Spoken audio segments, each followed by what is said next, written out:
Et si les véritables tournants de cette guerre restaient invisibles, loin des projecteurs et des bulletins du soir? Tandis que les chaînes de Kiev promettent de nouveaux exploits, une toute autre réalité s'impose, silencieuse et implacable, à Volchansk et Krasnoarmeïsk.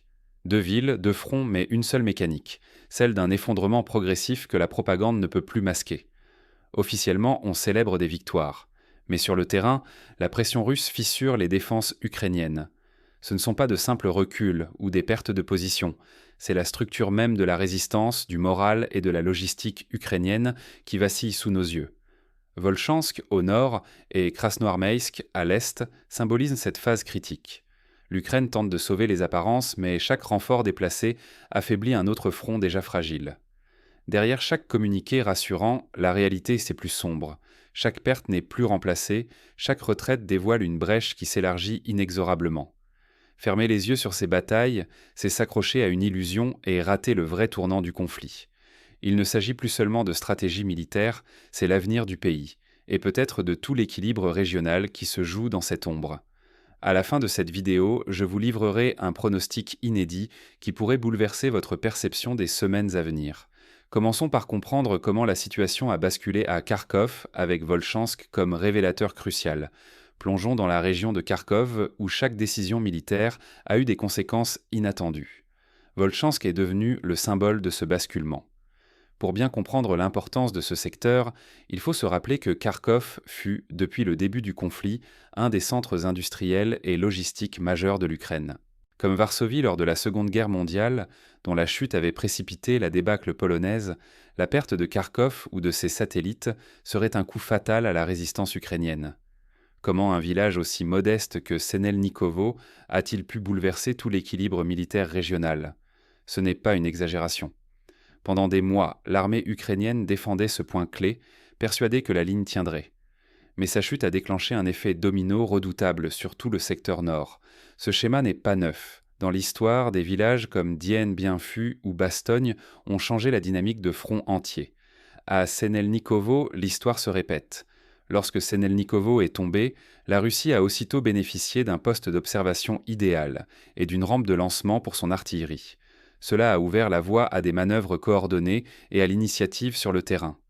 Le front, jusque-là stable, s'est fissuré en quelques heures. La perte de Senelnikovo n'est pas qu'une défaite tactique. Elle a brisé la confiance de Kiev dans la solidité de sa ligne défensive.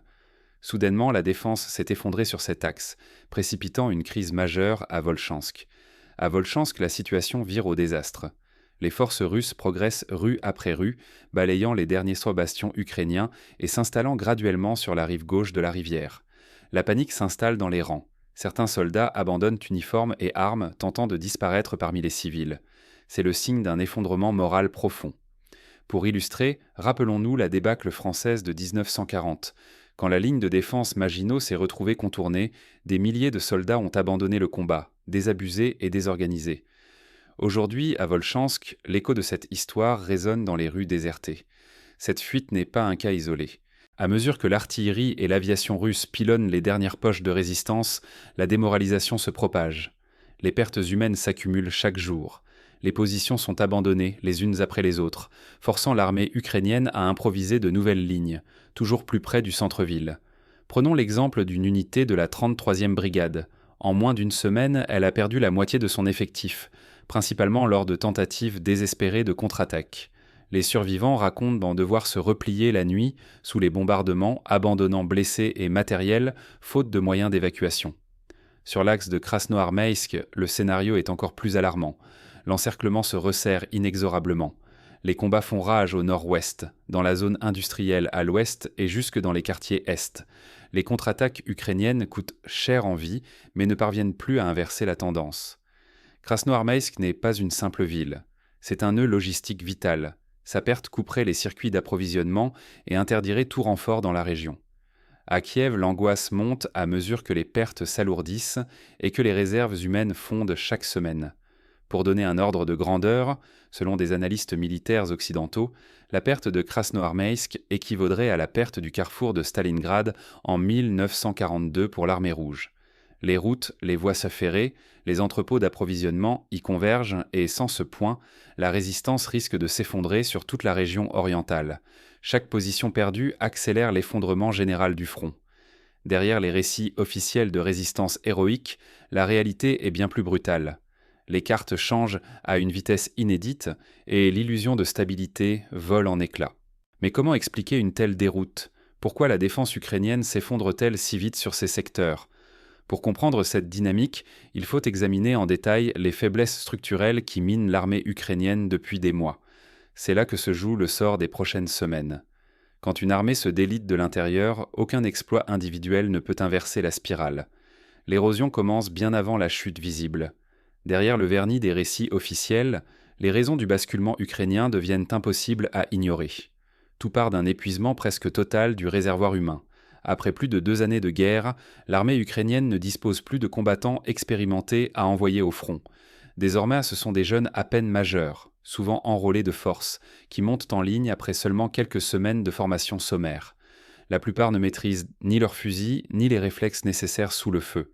Les pertes sont écrasantes dès les premiers jours, et chaque nouvelle vague de mobilisation fragilise davantage le dispositif. Cette hémorragie humaine s'accompagne d'une perte de confiance généralisée. La discipline vacille. Les désertions se multiplient, des soldats tentent de fuir déguisés en civils. La suspicion envers l'état-major s'intensifie. Le moral, déjà au plus bas, s'effondre. Officiers et hommes de troupes n'espèrent plus survivre ni l'emporter. La peur supplante la motivation et la cohésion explose. Pour illustrer, on peut évoquer les témoignages de soldats rapportant des ordres contradictoires, le manque de munitions et l'absence de rotation. Nombre d'unités restent sur le front pendant plus de 3 mois consécutifs, épuisant leurs forces physiques et mentales. Cela rappelle l'épuisement des troupes allemandes lors de la bataille de la Somme, où la relève ne venait jamais. Les fissures s'élargissent, la crise touche désormais toute la logistique. Les routes de ravitaillement sont coupées par l'avancée russe, les convois de munitions ou de vivres sont ciblés sans relâche. À Krasnoarmeïsk, la perte de nœuds logistiques clés coupe renforts et équipements. Les blessés ne peuvent plus être évacués, les stocks sont épuisés. Jour après jour, la capacité à soutenir l'effort de guerre s'amenuise inexorablement. Prenons un exemple concret. Lors de la bataille de Bakhmout, la rupture des chaînes logistiques avait déjà conduit à la chute de la ville. Aujourd'hui, à Krasnoarmeïsk, l'histoire semble se répéter, mais à une échelle bien plus vaste, mettant en péril non seulement une ville, mais toute une région. La domination aérienne russe écrase toute tentative de riposte. Les frappes ciblées sur les dépôts, les colonnes et les positions défensives paralysent l'armée ukrainienne, privée de moyens anti-aériens suffisants. Dès qu'un secteur flanche, c'est tout un pan du front qui menace de s'effondrer, entraînant un effet domino que rien ne semble pouvoir arrêter. Refuser de voir ces fissures, c'est se bercer d'illusions sur la solidité d'une défense déjà fissurée de toutes parts. Ce n'est pas une simple succession de revers locaux, mais l'annonce possible d'un écroulement général. Les conséquences pourraient bouleverser l'issue du conflit, tant sur le plan militaire que géopolitique. Mais il reste une inconnue majeure, la réaction des alliés occidentaux face à ce basculement. Leur engagement, comme leur hésitation, pourrait redéfinir le destin du front. Quand Kiev plonge dans l'obscurité, c'est tout le pays qui vacille. La guerre n'est plus qu'une affaire de ligne de front. Elle s'immisce dans chaque foyer, chaque rue. Les coupures d'électricité se multiplient, privant des quartiers entiers de chaleur alors que l'hiver mord déjà. Les fils pour des générateurs serpentent dans les rues. Les hôpitaux opèrent à la limite de la rupture. Ce n'est plus une crise passagère. La survie s'invite dans le quotidien, la lassitude creuse la cohésion sociale. La colère gronde, partout, les protestations gagnent en force. Certains veulent la paix à n'importe quel prix, d'autres dénoncent des conditions de vie impossibles. Sur les réseaux comme dans la rue, la confiance envers l'État s'effiloche, la croyance en la victoire s'amenuise. La corruption, longtemps murmurée, éclate au grand jour. Ministres et hauts fonctionnaires sont éclaboussés par des scandales. Les fonds pour la guerre disparaissent dans des labyrinthes opaques, attisant la rage populaire. À l'extérieur, l'Occident montre ses propres fissures. Les promesses de soutien se font plus rares. Les livraisons d'armes ralentissent. Les débats s'enflamment dans les capitales. Faut-il continuer à aider coûte que coûte ou penser d'abord à ses intérêts ? Pour mieux cerner l'impact de ces hésitations, rappelons-nous la guerre du Vietnam. Quand le Congrès américain a suspendu les aides, l'effondrement sud-vietnamien a été fulgurant. Aujourd'hui, l'Ukraine risque de vivre un scénario similaire si l'Occident se lasse ou se divise davantage. Sur le plan diplomatique, tout est figé. Les négociations s'enlisent, chacun s'arc-boute sur ses exigences. L'Ukraine se retrouve piégée, sans victoire à offrir, et une société au bord de la rupture. Un danger plane, palpable, si la société cède, l'armée suivra. L'illusion d'une mobilisation sans fin s'effondre, révélant une population épuisée, un État discrédité et un front qui chancelle. Mais au nord-est, près de Volchansk, la situation est encore plus critique. Le choc frontal met à nu la vraie capacité de résistance ukrainienne. Là, ce sont les décisions de chaque heure qui pourraient en faire basculer toute la guerre. La chute de Volchansk et de Krasnoarmeysk, simple revers tactique ou déclencheur d'un effet domino qui menace toute la ligne de front. Écartons les discours officiels pour examiner les faits concrets. En 7 jours, l'Ukraine a cédé 11 localités majeures. Chaque perte accélère la désintégration des défenses.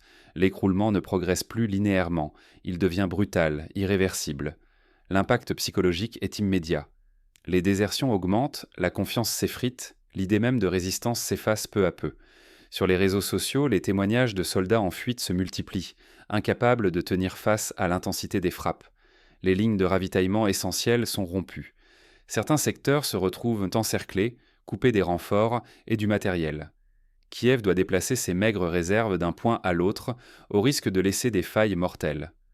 Pour comprendre la gravité de cette situation, souvenons-nous de la bataille de Koursk en 1943, où la rupture d'un seul secteur avait permis une percée décisive.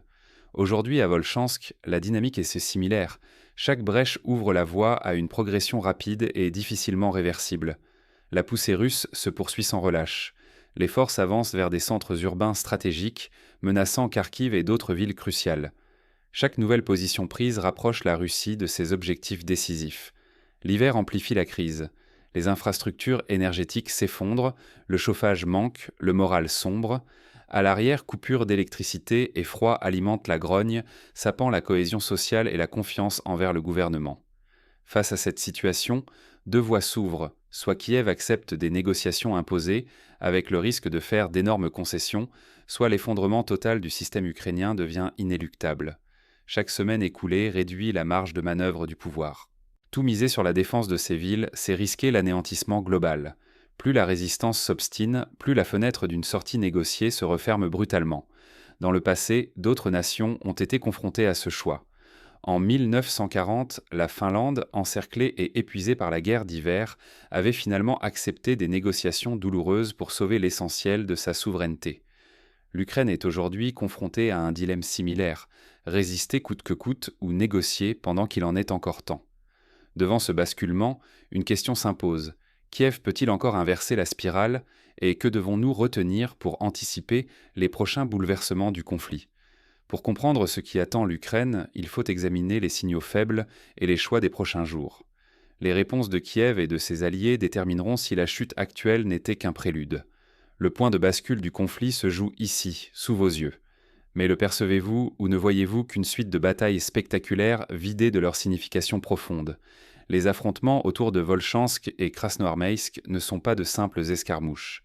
Ils signalent une offensive russe méticuleusement planifiée, pensée pour exploiter chaque faille d'une défense ukrainienne sur le fil, où la fatigue et la lassitude minent davantage que le manque d'armes. Ce qui compte désormais, ce ne sont pas les noms de villages repris ou perdus, mais les courants souterrains. Absence de réserves formées, chaînes logistiques qui craquent, population de plus en plus lassée et démobilisée. C'est tout un système de résistance qui vacille, bien au-delà des tranchées visibles sur les cartes. À titre d'exemple concret, nombre d'unités ukrainiennes signalent devoir utiliser des équipements datant de l'époque soviétique, faute de matériel moderne. Les stocks de munitions occidentales sont désormais rationnés, conduisant à des situations où des pièces d'artillerie restent silencieuses pendant des heures, faute de projectiles. Rester passif, c'est laisser d'autres façonner votre vision. Les conséquences sont tangibles. Se tromper sur la dynamique du conflit, c'est risquer d'avaliser des récits erronés, de mal évaluer les risques, de perdre de précieuses semaines ou de miser à contre-courant de la réalité géopolitique.